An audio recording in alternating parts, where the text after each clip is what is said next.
Nancy Trong, a young and ambitious woman, chose Guatemala as her destination to temporarily escape the hustle and bustle of modern life. Lake Atitlan, with its surreal and mystical beauty, is where she believes she will find peace and new inspiration. But instead of becoming a place of spiritual renewal, it has become the center of a dark mystery. In early October 2023, Nancy contacted her family from the small town of San Pedro La Laguna, telling them about the beautiful experiences she had. But on October 9, all communication suddenly stopped. No text messages, no calls, and no sign of her. This left Nancy's family extremely worried, forcing them to investigate. Nancy's story gradually attracted attention when local police, with the support of international activists and volunteers, searched around Lake Atitlan.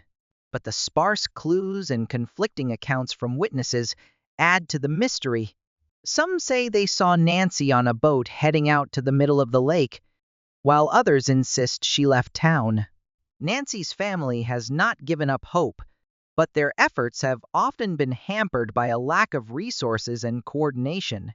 Lake Atitlan, with its 1,100 feet deep, murky waters, seems to hold a secret that no one can reach.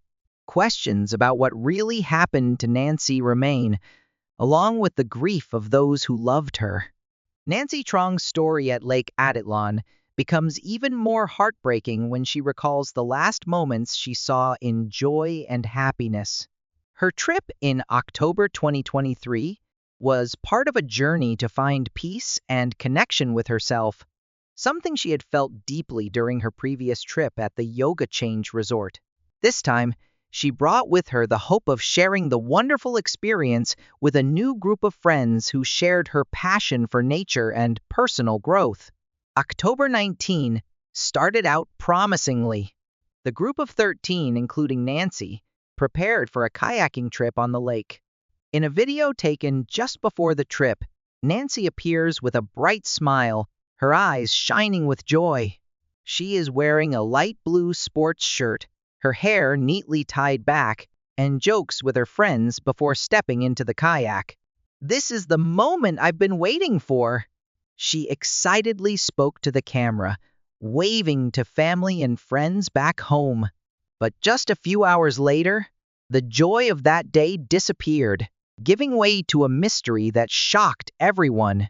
According to the group members, after paddling far from shore, Nancy suddenly separated from everyone, saying she wanted to spend some quiet time in the middle of the lake. The last time they saw her was her kayak drifting gently in the deep blue water, surrounded by majestic volcanoes. That afternoon, when the group returned to shore, no one had seen Nancy. Initial search efforts only found her kayak drifting near a rocky shore, but no sign of her. "I couldn't believe it," said one member of the group. "Nancy has always been careful and experienced in paddling. This is really unexpected." The biggest and most painful question remains unanswered. What happened to Nancy? Her mother, Margaret, emotionally said, "Nancy always seeks new experiences to enrich her soul. I never thought that this would take away the light of my life." For her and those who love Nancy, Lake Atitlan is not only a beautiful landscape, but also a place that holds a part of the story of a passionate and vibrant young girl. Nancy's family immediately flew to Guatemala. When they arrived, local police had largely suspended the search for her, citing a lack of concrete leads. All that remained were sketchy reports and conflicting statements from resort staff. Nancy's father, Robert, tried to meet Eduardo in person, but the retreat organizer suddenly became difficult to contact. When he found the address where he was staying, locals would only say that Eduardo left immediately after the incident. "It's all so murky. Why didn't an organizer stay to help with the search? Why wasn't there an immediate announcement?" And why did all the participants leave the country just hours after Nancy disappeared? Robert asked in an interview with local media. One detail that particularly haunts the family is that among Nancy's belongings in her room, there was a notebook, but the last few pages were torn out. No one knows what it was, and no one has claimed responsibility. Security cameras at the resort also, accidentally, lost data between 9 a.m. and 1 p.m., the same time Nancy disappeared. Her brother, Daniel, could not hide his anger. "We can't believe this was just an accident. There are too many unusual details. We need the truth. We need to know what happened to my sister." The story of Nancy's final moments is largely based on the account of Christina Black, a member of the group and the last person to see her. According to Christina, while the group was kayaking on the calm lake that morning, Nancy suddenly wanted to jump in for a swim. Christina tried to dissuade her, warning her of the dangerous depths and the lake's undercurrents. But Nancy, she said, seemed determined to experience Atitlan's clear waters one more time. Christina said she tried to pull Nancy back into the boat, Margaret said, her voice shaking with emotion. But when she turned back to where Nancy was swimming, she was gone. Nancy's family, however, were not convinced by this explanation. They knew Nancy, a cautious, principled person who rarely acted impulsively.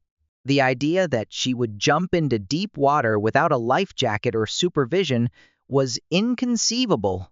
Their suspicions grew even stronger when they discovered that there was no official record of Christina's statement to the Guatemalan police. No reports, no transcripts, no recordings, just silence. The silence and the way they acted only made us more suspicious, said Nancy's father, Robert. If it was really an accident, why didn't anyone say anything? Nancy's family refused to give up. They returned to Lake Atitlan, not for a vacation this time, but for the last thing they had left, hope.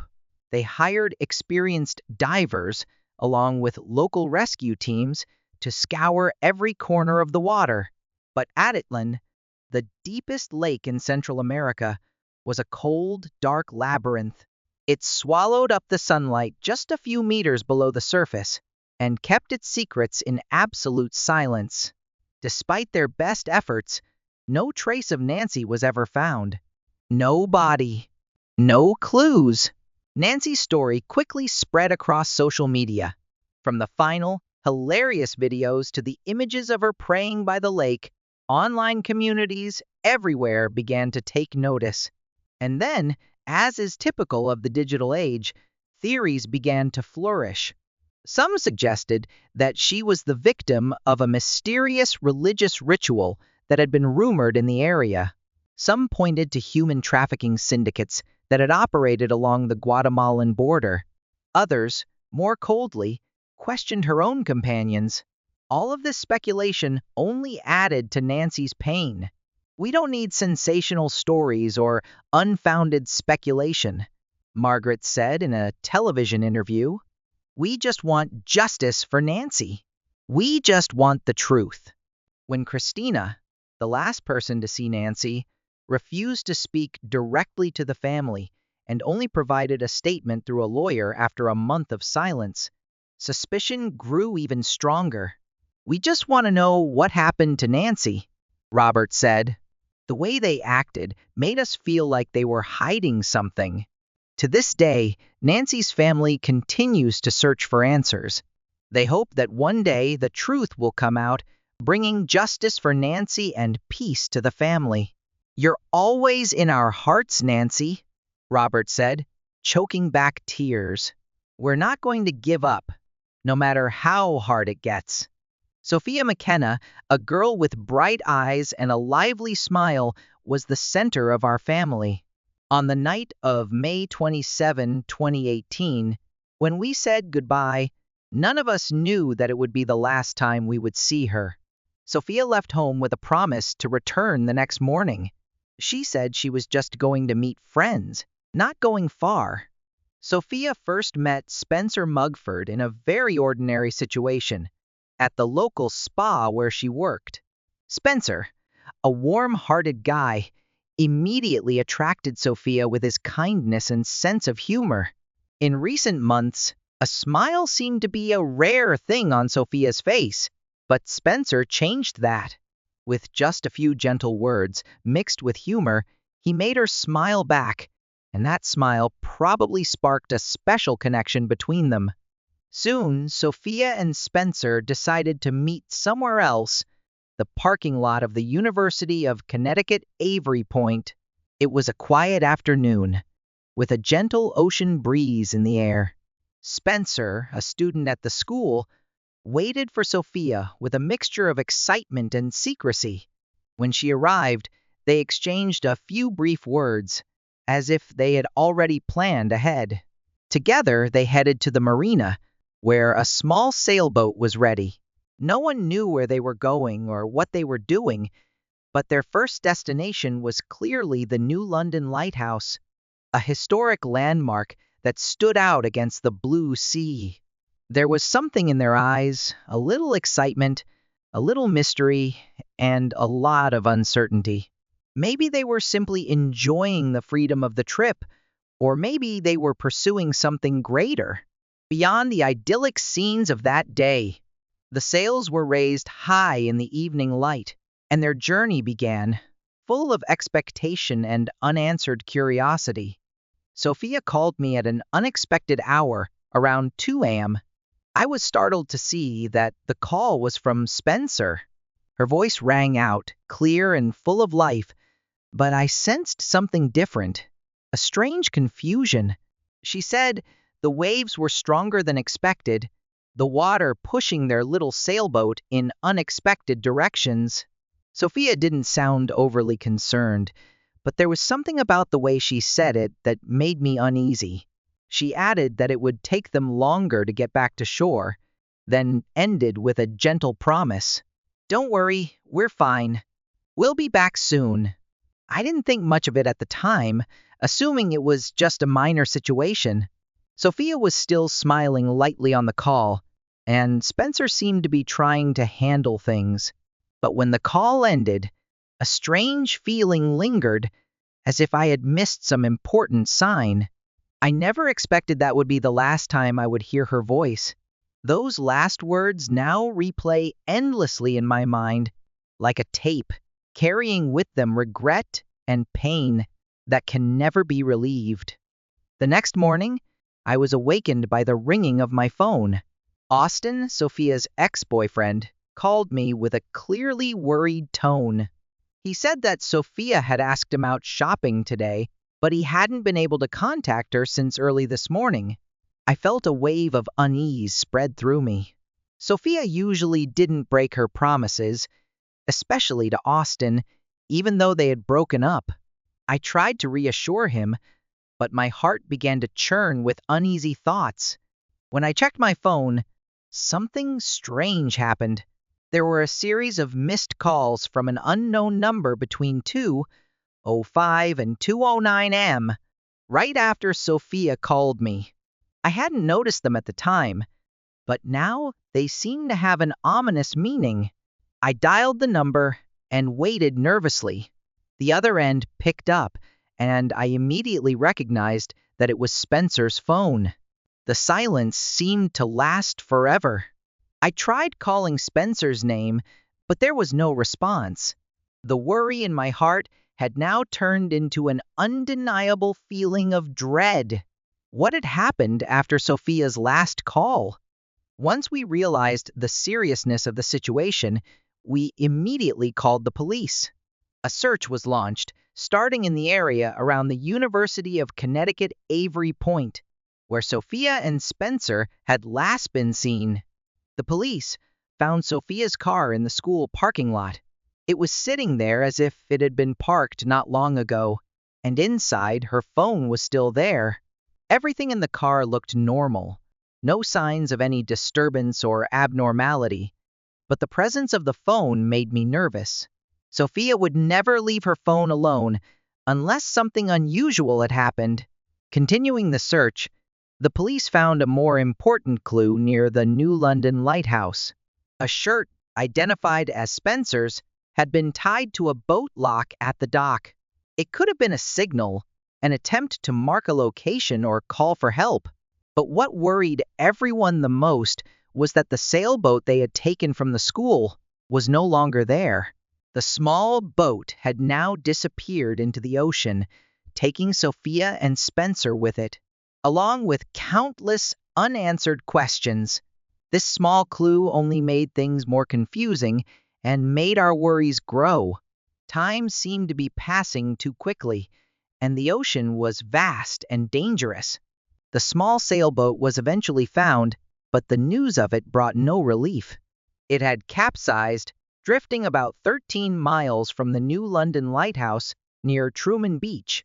Its sails were torn and its hull was scuffed, signs of a fierce battle with the wind and waves. But most strikingly, there was no sign of Sophia or Spencer. The police recovered the boat, but strangely, they did not run fingerprint analysis on it. We had heard that the boat had multiple fingerprints, some of which could have belonged to Sophia and Spencer, but also others. This was an important detail that could have helped shed light on what had really happened. But for some reason, those fingerprints were ignored, and this only added to our suspicions about the way the investigation was being conducted. Did the police treat this as just another accident at sea? Or did they leave out important details that might point to a more complicated story? This made us wonder, was there something they didn't want us to know? Or was it simply a bungled investigation? These questions kept swirling around in our heads, causing anxiety and doubt to grow. On June 8, a fisherman found Spencer's body floating in the ocean. The news was a huge blow to our family. Not only had Sophia lost a good friend who always brought a smile to her face, but by finding Spencer without Sophia, we had also lost the small hope that she was safe.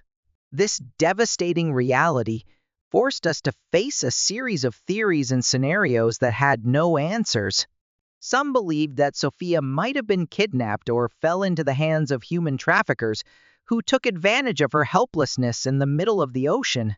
Others leaned toward the possibility that Sophia had an accident while trying to save Spencer when things got out of hand. But all of this was speculation. No one could provide concrete evidence. Looking back, the theory that bothered us the most was that Sophia might not have called 911 at the critical moment. Was she afraid of the consequences of using the sailboat without permission? She had always been responsible, but sometimes the fear of doing wrong can outweigh the need for help. But what really happened next? The sea holds its secrets tightly, and we are left waiting for answers that may never come. With each passing day, the pain grows as we continue to lose sight of what happened to Sophia. Unanswered questions haunt us, and in the silence of the ocean, there is only irreparable loss.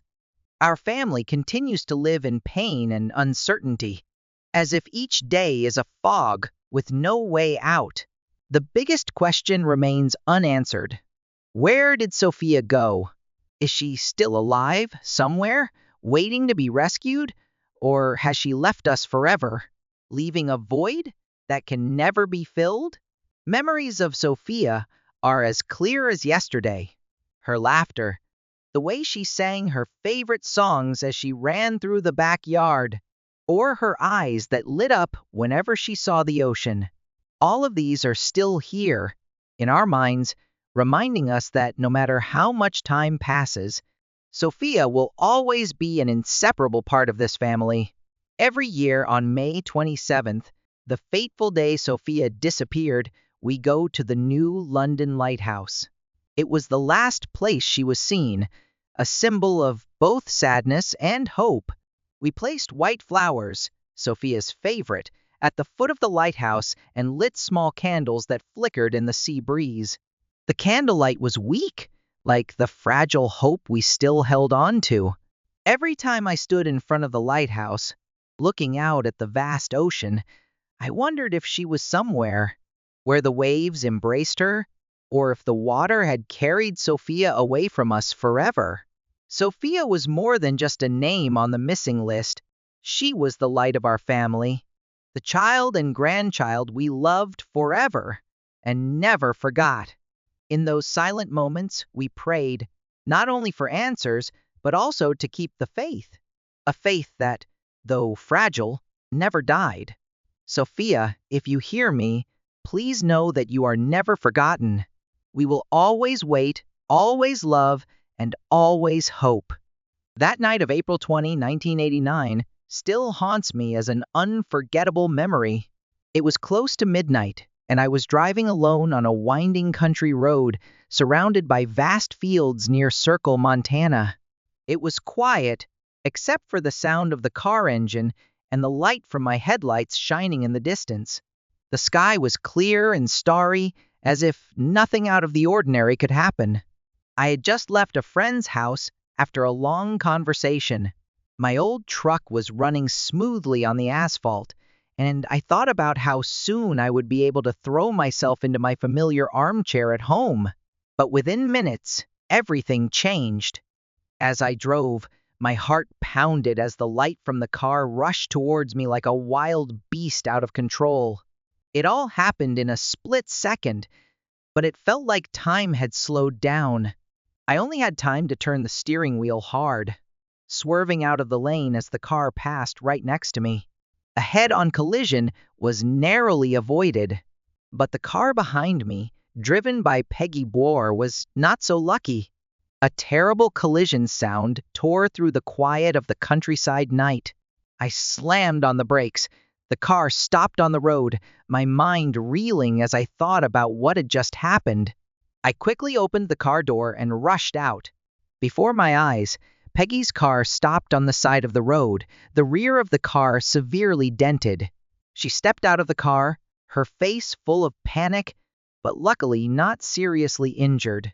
In front of her, the car that caused the accident lay on its side on the road, the front of the car completely deformed. I could see smoke billowing from the engine, and the smell of burning metal filled my nostrils. Without hesitation, I ran towards the overturned car. Through the shattered window, I saw a woman, blonde hair, her face obscured by the headlights. She was motionless in the driver's seat, her eyes half closed. A sense of panic washed over me, but I knew I had to act fast. "Are you okay? Can you hear me?" I shouted as I tapped on the window, hoping to get some response. Peggy ran over, her breathing ragged and her eyes filled with concern. "We need to call an ambulance," she said, her hands shaking as she reached for the phone. In that moment, everything became very real: the fragility of life, the moment between life and death, and the responsibility that those of us who were still standing had to fulfill.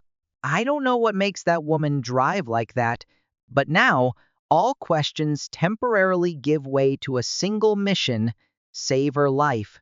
The scene was eerily quiet after the chaotic crash. In the dim light of the headlights, I saw the blonde woman, about 30, pale-faced, disheveled, begin to crawl out of the wrecked car. Shards of glass fell to the ground as she moved. She didn't say a word. No cries of pain, no pleas for help. Just standing there, right on the side of the road, her eyes blank and eerie. I didn't know what scared me more: her absolute silence or her eyes that seemed to see through everything, including me. "Are you okay?" I asked, but my voice seemed to disappear into thin air. She didn't respond, didn't react at all. Her face was expressionless, as if her soul had left her body. Peggy ran to my side, her face still dazed. We stood there, watching the strange woman climb over the nearby fence. Her movements were slow but steady, seemingly unaffected by the accident. And then, like a ghost, she disappeared into the night. "Where did she go?" Peggy said, her voice trembling. "What's going on?" I couldn't answer. It felt like everything that had just happened was beyond reality. Something inexplicable. We stood there, silent, staring into the endless darkness where she had disappeared, leaving an unsettling feeling in our wake. Police arrived quickly, with equipment and bright lights to shatter the silence of the night. Inside the wrecked car, they found identification identifying the blonde woman as Patricia, a 38-year-old resident of Bozeman, Montana. But even with her identity clear, her physical presence remained a mystery. Investigators found a trail of footprints leading away from the scene, stretching for about a mile before disappearing without a trace. Searches in the surrounding area, including dogs and a helicopter, were fruitless. Police found no clues as to where she might have gone or how she disappeared into the wilderness. In the days that followed, Patricia's story became increasingly strange. People in areas dozens of miles from the scene reported seeing a woman matching her description. Witnesses said she looked confused and absent-minded, often asking for rides or making brief appearances at rest stops. However, every time the police were called and arrived, Patricia seemed to vanish into thin air. There was no trace left. No one knew where she had gone or how she had managed to travel so far without being detected. The pieces of the story never fit together, leaving a mystery that no one could explain. Patricia, the woman with the empty gaze I saw that night, seemed to have disappeared from existence, leaving only unanswered questions and a lingering sense of unease. Patricia's eyes that night are etched in my memory, like an unsolvable mystery. They were not just the eyes of panic or fear. They were the eyes of someone who seemed to be running away from something bigger, not us. Not the police, but perhaps from the darkness within her own soul. That night, and in the months that followed, I kept asking myself, what had happened to Patricia before the accident? What had she been through that led up to that moment when everything seemed to fall apart? The answer was always out of reach, leaving me in an endless loop of theories and thoughts. It's been years, but every time I drive down that quiet country road, I see her in my mind. In the dim light of the headlights, I can almost feel her faint shape, standing on the side of the road or disappearing into the distant darkness. Patricia's story is not only a personal mystery, but also a reminder of the fragility of life. Strange and inexplicable things can happen at any time, even in the most ordinary moments. While I will never know Patricia's true story, part of me hopes she has found peace somewhere. But sometimes, it's the unsolved mysteries that make life so memorable and meaningful. Patricia will forever be a part of my story, a haunting mystery, but also a reminder to cherish every moment.